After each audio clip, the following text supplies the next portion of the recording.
El tesoro de Briesca.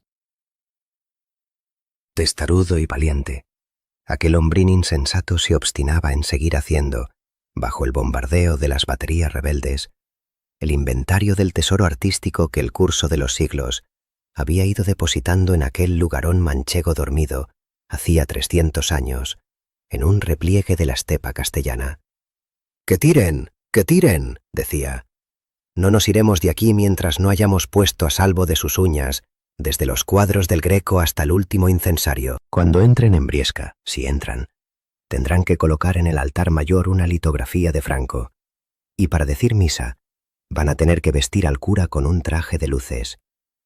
Bajo la dirección del hombrín aquel, y utilizando las confidencias de los aterrorizados vecinos, los milicianos registraban las casas de los ricos y una tras otra iban saliendo a luz las presas ocultas, las casullas y estelas bordadas del siglo XV, los ricos paños de altar, la maravillosa orfebrería de cálices, copones y custodias, las tallas románicas, los crucifijos de oro y plata, los soberbios exvotos de capitanes, justicias y virreyes de Indias, y los lienzos famosos de los maestros de la pintura castellana. Hasta los 2 grecos que había en Briesca cayeron en manos de los milicianos. El empeño era arduo y peligroso. Cuando aquella mañana el camarada Arnal, comisionado por la Junta de Madrid, se presentó en Briesca con su escolta de milicianos y dijo que iba a llevarse el tesoro artístico y arqueológico que había en el pueblo para evitar que cayese en manos de los fascistas que estaban ya a pocos kilómetros, estuvo a punto de que lo fusilasen. No le fusilaron, porque con Arnal iban unos milicianos que también tenían fusiles. A regañadientes, el Comité Revolucionario del pueblo tuvo que consentir la injerencia de aquel enviado de Madrid, pero impuso una condición terminante. De Briesca no se sacaría ni un alfiler. Los tesoros de las iglesias, los conventos y los palacios pertenecían al pueblo, que no consentiría que nadie, con ningún pretexto, ni invocando ninguna autoridad, se los expropiase. Los tesoros eran del pueblo y seguirían la suerte del pueblo. La última palabra la dijeron, sin embargo, los cañones de Franco, que a media tarde se pusieron a bombardear el pueblo desde unas alturas próximas. Solo entonces se llegó a un acuerdo. Los objetos que tenían un valor material indiscutible, oro, plata y piedras preciosas, se recogerían y quedarían empaquetados bajo la custodia del Comité Revolucionario local. Las obras de arte y las joyas arqueológicas que tuviesen, a juicio del camarada Arnal, un positivo valor de estimación, serían guardadas con absoluto secreto en algún escondite que solo conocerían 3 personas, el propio Arnal y 2 de los miembros del comité. Finalmente, los ornamentos del culto que careciesen de valor serían implacablemente destruidos por medio del fuego. No, señor», decían los pueblerinos desconfiados. «Si no lo quemamos todo ahora mismo, tarde o temprano volverán a refregárnoslo por los hocicos. ¡Al fuego! ¡Al fuego!». Los cañones de Franco seguían llevando el contrapunto de la discusión. Cuando ya de noche, los fascistas descubrieron desde lejos la llama viva que en el centro de la plaza de Briesca iba consumiendo los instrumentos de la fe popular en un simbólico auto de nueva fe, debieron adivinarlo, porque sus cañones arreciaron el bombardeo y los obuses caían en el centro del pueblo. Arnal y sus hombres seguían impertérritos y escrupulosos el saqueo e inventario de la riqueza artística e histórica de Briesca, bajo el fuego de la artillería enemiga. Todo lo que no era de oro o plata, ni tenía un positivo valor artístico, iba a alimentar la hoguera encendida en la plaza mayor. Los del comité se apoderaron de los grandes paquetes hechos con los objetos de oro y plata y salieron después para el frente. Arnal quedó solo con los 2 miembros del comité designados para la ocultación del tesoro artístico. Con aquellos lienzos y esculturas, obras de arte únicas en su género, que podían valer millones, hicieron 3 grandes paquetes, y ya de madrugada, después de cerciorarse de que nadie les espiaba, cargaron con ellos y provistos de un pico y una pala, se perdieron en los callejones desiertos del pueblo. Arnal traía las uñas partidas y los dedos ensangrentados de arañar la tierra. Cambiaron unas miradas de triunfo y unos apretones de manos. Nadie dará jamás con el tesoro. Nadie. Los dos muchachos del comité trocaron luego el pico y la pala por los fusiles. «Vamos ahora a partirnos la cara con los fascistas», dijo uno. Arnal se quedó allí expurgando entre las menudencias del despojo en espera de que se hiciese de día. A veces una tablita borrosa en la que se adivinaba una sencilla virgencita o un rosario de cuentas gordas le hacían estarse un rato meditando. La enérgica reacción que le hacía tirar la evocadora nadería diciendo inexorable «¡Al fuego! ¡Al fuego!», no le impidió apartar amorosamente un montoncito de objetos humildes en los que la piedad rezumante ponía una inevitable sugestión. «Soy un cochino sentimental», pensaba, «un lamentable artista tan blando y tan incapaz para la revolución como todos los artistas y todos los intelectuales. Tendré que vigilarme». Salió a la calle con su paquetito de medallas, exvotos, rosarios y estampas piadosas bajo el brazo. El frío del amanecer le hacía dar diente con diente. Unos hombres viejos preguntaban ansiosos a un miliciano que volvía jadeante de la línea de fuego.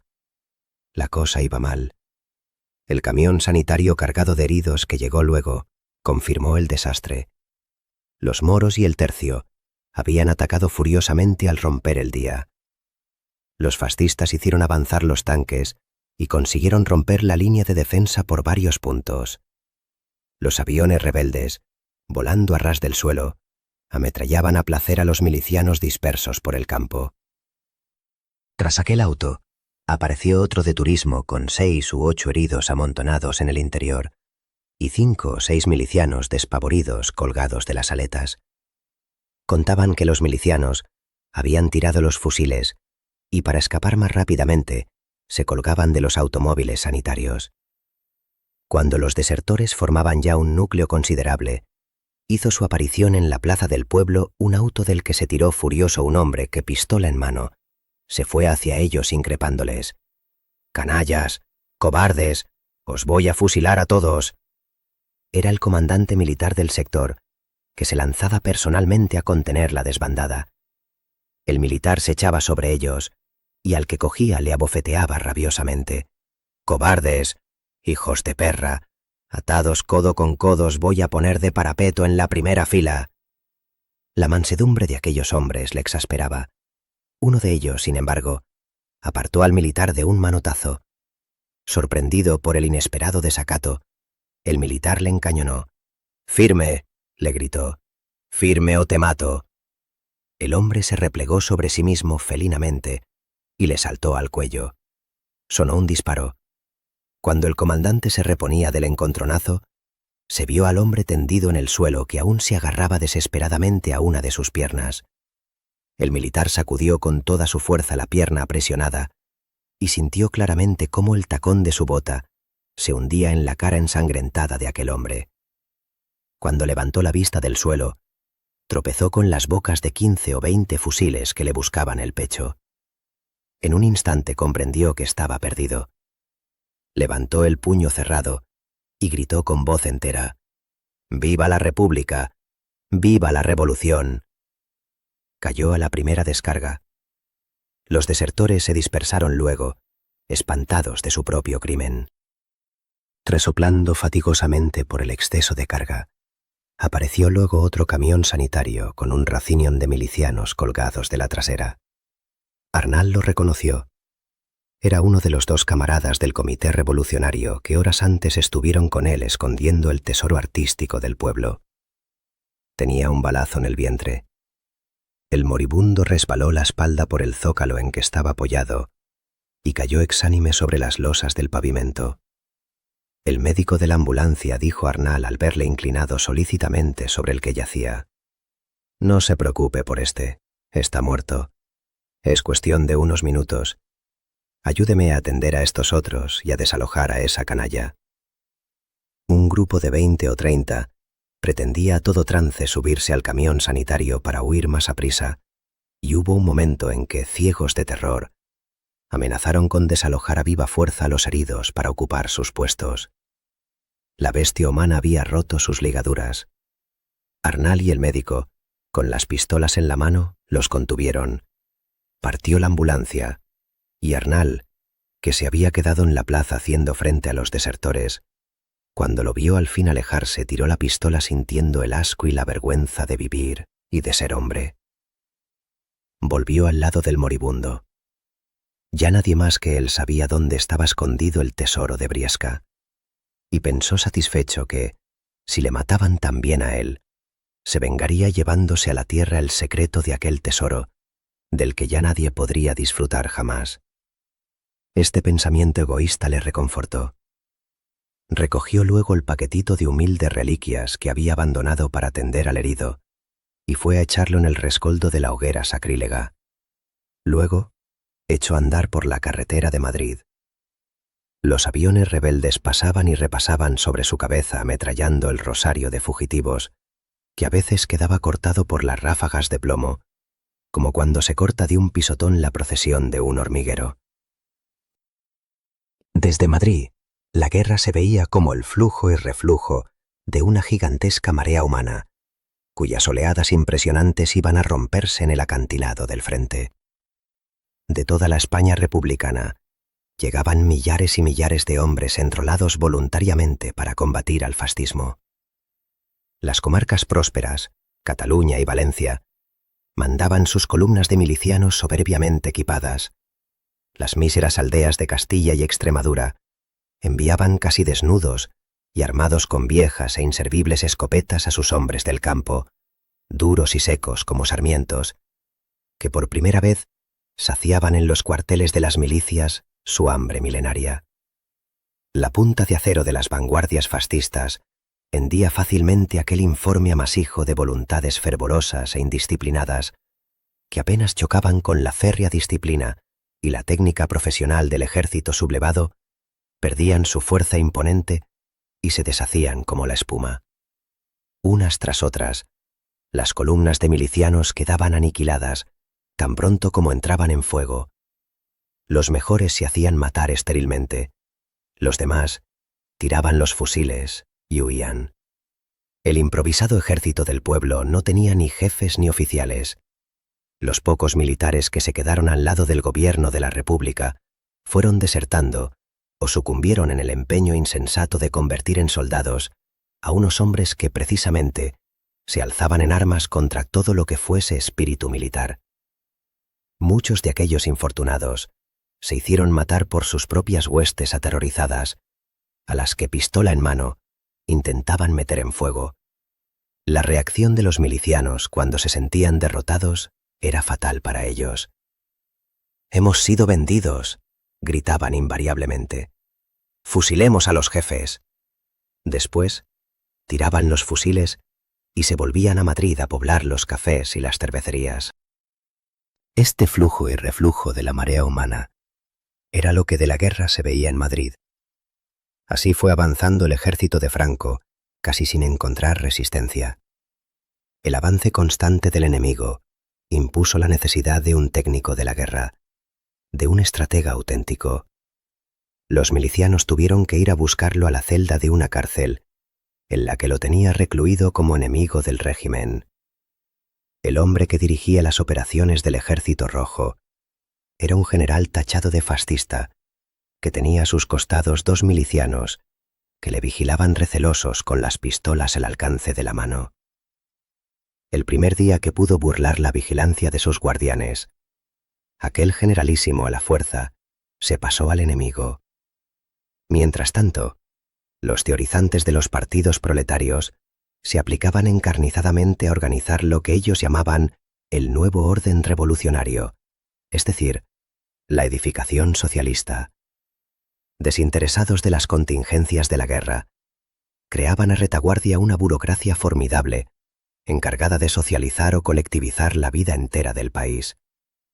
Los consejos obreros, los comités de abastecimiento, las juntas de inquilinos y, sobre todo, la augusta función del control, eran la vasta selva en que se refugiaban los fracasados del frente, los emboscados de todas las guerras. Los anarquistas habían creado un grupo gastronómico de la FAI, consagrado a la custodia de los depósitos de jamones. El camarada Arnal pertenecía a una de aquellas innumerables juntas. Artista, buen artista, había sido designado por el gobierno para formar parte de la Junta de Incautación y Conservación del Tesoro Artístico Nacional. Le habían dado un automóvil y una escolta de milicianos y le habían dicho: «Salve usted todo lo que buenamente pueda». No siempre triunfaba en su empeño. El egoísmo y la codicia de las míseras ciudades castellanas oponían una tenaz resistencia a que las obras de arte fuesen sacadas de los lugares amenazados. Arnal, que tenía para aquellos tesoros un respeto supersticioso de artista, se horrorizaba a veces del riesgo que corrían en manos de los incultos y desesperados luchadores del pueblo. Se maravillaba, sin embargo, del insospechable respeto que para las obras de arte y del desdén que para la riqueza pura y simple tenían en ocasiones aquellos hombres sin más ley que su capricho. Cuando veía a los milicianos mal vestidos y peor calzados pasearse altivos y desdeñosos por los salones de las mansiones señoriales en los que permanecían intactas las vitrinas llenas de joyas, sentía una admiración profunda por aquel pueblo de locos, de asesinos quizá, que tal desprecio hacía de la riqueza. En ocasiones había tenido que batirse con cuadrillas de forajidos que se entregaban impunemente al saqueo. En un palacio, un jefe de tropa le puso el cañón de la pistola contra el cuerpo y le dijo: «Vete, anda, que no te vea yo más por aquí». Luego, ese mismo jefe, que no había matado a Arnal por lástima, apareció asesinado en unos jardincillos de los alrededores del cuartel de la montaña.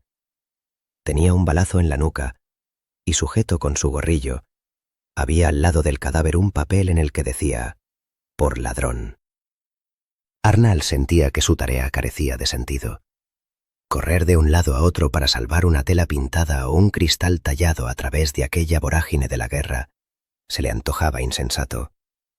Pensó que, cuando la vida humana había perdido en absoluto su valor, lo menos que podía pasar era que pereciesen también sin duelo las obras del espíritu. Su pensamiento se vio reflejado cuando una escuadrilla de aviones enemigos arrojó bombas incendiarias que provocaron 6 hogueras enormes en Madrid. Uno de los edificios incendiados era el histórico Palacio de Liria, residencia de los duques de Alba. Arnal contemplaba aquella hoguera en la que se fundían las armaduras y se convertían en fugaces bengalas los lienzos de Goya y Velázquez. Aquel incendio acabó de desmoralizar al camarada Arnal. Se acordó entonces de los 2 cuadros del Greco que había dejado enterrados secretamente en las cercanías. Una vez muertos los 2 milicianos que le ayudaron a esconderlo, nadie más que él sabía ya dónde estaban. Se sintió fuerte y optimista al pensar que estaba en su mano dejar que se pudriesen en aquel agujero ignorado. Trazó un esquema del difícil camino a seguir para llegar al escondite, pero lo cubrió con líneas caprichosas hasta que el esquema desapareció bajo la apariencia de un boceto de pintor de un miliciano muerto. Decididamente, dimitió de su cargo y se ofreció al gobierno como combatiente. Le nombraron comisario político. El primer día en el frente asistió impotente la desbandada habitual de los milicianos. Nada les contenía. A las 2 horas de fuego, los hombres más entusiastas tiraban las armas y huían. Una tarde se quedaron solos el camarada Arnal y un capitán del ejército. El capitán, frustrado por la huida de sus hombres, iba a disparar contra ellos cuando Arnal le desvió el arma. El capitán, lleno de rabia, gritó que el pueblo era una vil canalla y que se iba a suicidar para enseñarles a todos cómo morir con decoro. Arnal le dejó y se fue. El capitán arrastró una ametralladora, la emplazó y se quedó esperando. Estuvo sonando hasta el amanecer, cuando enmudeció al fin. Al día siguiente, Arnal habló a sus hombres. Les contó cómo había muerto su capitán, después de renegar de ellos. Les dijo que hoy sentirían miedo y que los moros entrarían mañana en sus casas. «Yo caeré hoy aquí, lo prefiero». Cuando las vanguardias rebeldes se lanzaran al asalto, Arnal alzó el puño cerrado y gritó: «¡Viva la revolución!». Una ráfaga de plomo le abatió en el acto. Mientras se moría, se acordó del tesoro de Briesca, cuyo secreto llevaba en el indescifrable dibujo. Murió sin saber que su gesto no había sido estéril. Los milicianos que hasta aquel instante habían huido siempre, no huyeron aquel día. Resistieron por primera vez. Madrid, que debía haber caído al día siguiente, no cayó. El cadáver de Arnal fue rescatado. En su cartera encontraron el borroso apunte del miliciano yacente, que fue a parar a una exposición. Un periodista norteamericano se lo llevó. No sabrá nunca que con aquel boceto compró el secreto de un tesoro que jamás acertará a descifrar. Aquel miliciano muerto valía por 2 obras maestras del Greco.